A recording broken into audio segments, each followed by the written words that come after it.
અભય થઈને નિષ્પક્ષતાથી નિરપેક્ષ રીતે વાસ્તવિકતાનો અરીસો રૂપી સચોટ માહિતી લાવતો સત્યની સાથે અભય ટાઈમ્સ।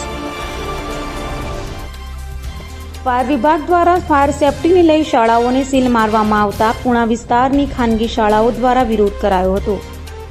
સુરતના પુણા વિસ્તારમાં ખાનગી શાળાઓમાં સીલ મારતા વિરોધ કરાયો હતો।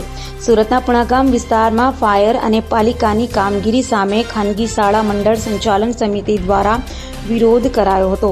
ફાયરની એનઓસી હોવા છતાં બિલ્ડિંગ ગેરકાયદેસર બતાવી સીલ કરાઈ હોવાના આક્ષેપ કરાયો છે। તો છેલ્લા 20 જેટલા વર્ષોથી ઉભેલી શાળાઓ તાત્કાલિક સીલ કરાઈ હોય પાલિકા કમિશનર અને કલેક્ટર પોતાનું પદ બચાવવા માટે કામગીરી કરાવતા હોવાના આક્ષેપ કરાયા છે। જ્યારે વિદ્યાર્થીઓના ભવિષ્યની અમને ચિંતા છે એટલે તમામ સગવડ રાખી છે તેમ પણ શાળા સંચાલક મંડળે જણાવ્યું હતું। જ્યાં સુધી તમામ શાળાઓના સીલ નહીં ખુલે ત્યાં સુધી અન્ય શાળાઓ પણ બંધ રાખી વિરોધ કરશે તેમ પણ જણાવાયું હતું। મારું નામ મનુભાઈ પરસોત્તમભાઈ ચાવડા છે। Swami Vivekananda education and welfare trust સંચાલિત નાલંદા વિદ્યાલયના પ્રેસિડેન્ટ તરીકેની જવાબદારી છે મારી। ગઈકાલે સુરત મહાનગરપાલિકાના અધિકારીઓ કોઈપણ જાતની નોટિસ વગર કોઈપણ જાતની જાણ કર્યા વગર અમારી આ ચાલુ સ્કૂલ પ્રવેશની કાર્યવાહી ચાલુ, એડમિશનની કાર્યવાહી ચાલુ, 200નો સ્ટાફ એ ચાલુ સ્કૂલમાં આજે સવારે સીલ મારવા આવ્યા અને સીલ મારી દીધું।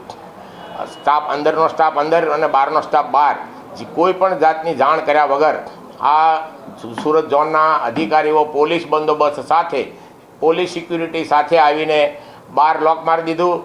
અંદરનો સ્ટાફ અંદર રહી ગયો, બહારનો સ્ટાફ બહાર।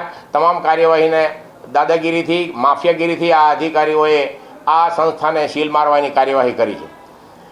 અમે એમને રિક્વેસ્ટ કરી કે ભાઈ તમારી પાસે સીલ મારવા માટેનો કોઈ પણ પ્રકારનો ઓર્ડર હોય, કોઈ પણ પ્રકારનો હુકમ હોય, કોઈ પણ પ્રકારની નોટિસ હોય અને નોટિસ વગર તમે શૈક્ષણિક સંસ્થાને, ચાલુ શૈક્ષણિક સંસ્થાને, 30 વર્ષથી ચાલતી સંસ્થાને તમે આજે કઈ રીતે તમે સીલ મારી શકો નોટિસ વગર?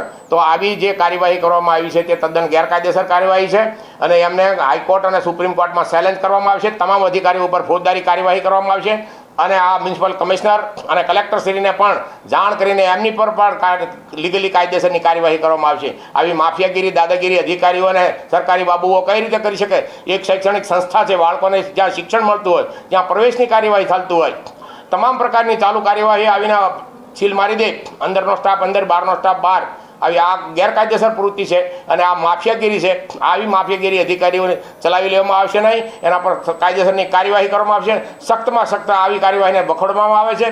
જે પણ કોઈ પણ આવી સ્કૂલોને કે આવા ક્લાસોને જ્યારે આવી રીતે કાર્યવાહી કરવામાં આવી હોય એની અમે આજે કલેક્ટરશ્રીને અને કમિશનરશ્રીને આવેદનપત્ર આપવામાં આવશે। આ શાળા સંચાલક મંડળ સુરત શહેર અને સમગ્ર ગુજરાતનું શાળા સંચાલક મંડળ આ કાર્યવાહીને વખોડી કાઢે છે।